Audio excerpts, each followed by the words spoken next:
So we're here in the miniatures hall. You can see there's a really big space here set aside for almost every aspect of gaming you can think of.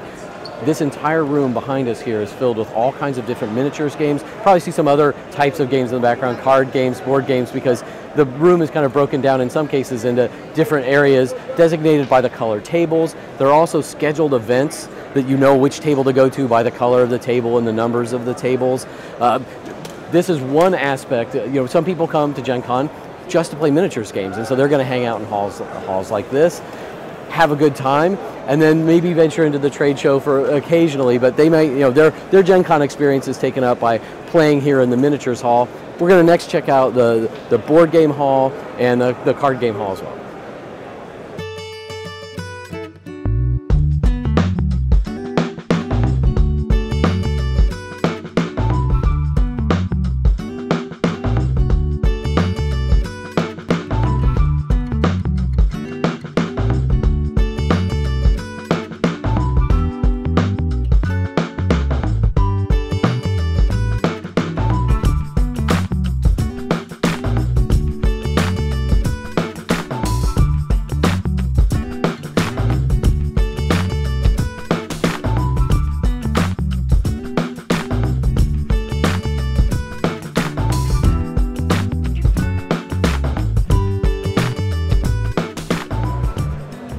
Here we are in the board game area, the board game hall at GenCon 2011. Now, many companies have space for you to try games on the trade show floor, but this space is set aside for companies that want to have, if you want to have a longer or maybe a full game, or they have special tournaments, each individual company will have space here in the board game hall for people to come and play.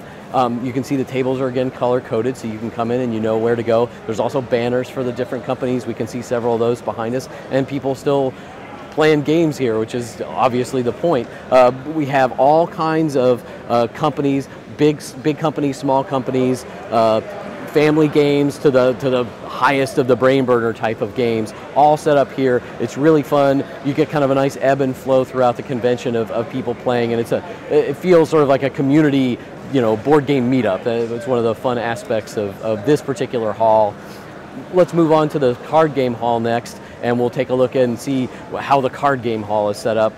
If you want to play, you don't have any excuse. There's some place to find. There's always going to be some place to sit down and play, no matter where you go here at GenCon.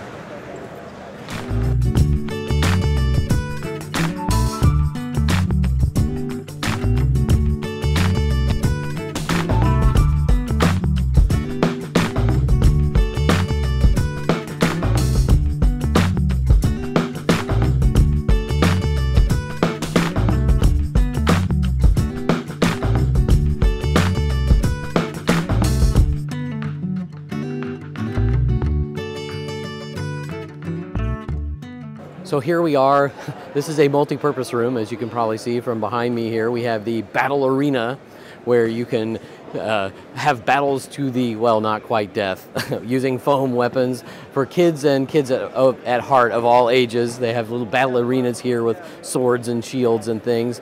Behind the battle arena, if you can take your eye off the Mortal Kombat going on behind me, is the card game area as well. Many of the card games, especially, card game companies run tournaments here at GenCon, and this is an area where they'll have they have set aside for different card game tournaments, card games big and small. Obviously, the big 100-pound gorillas like Magic the Gathering show up to events like this, but because it is GenCon, you end up having even smaller companies running world championships for their games as well, like Rowboat, another game.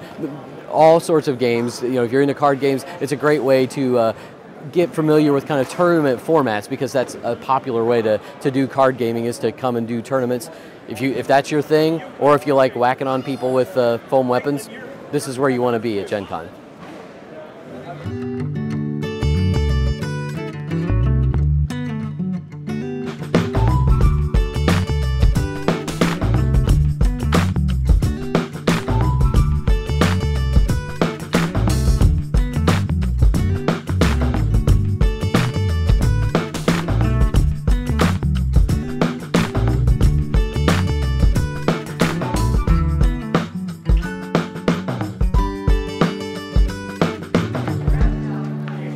from miniatures to board games to card games.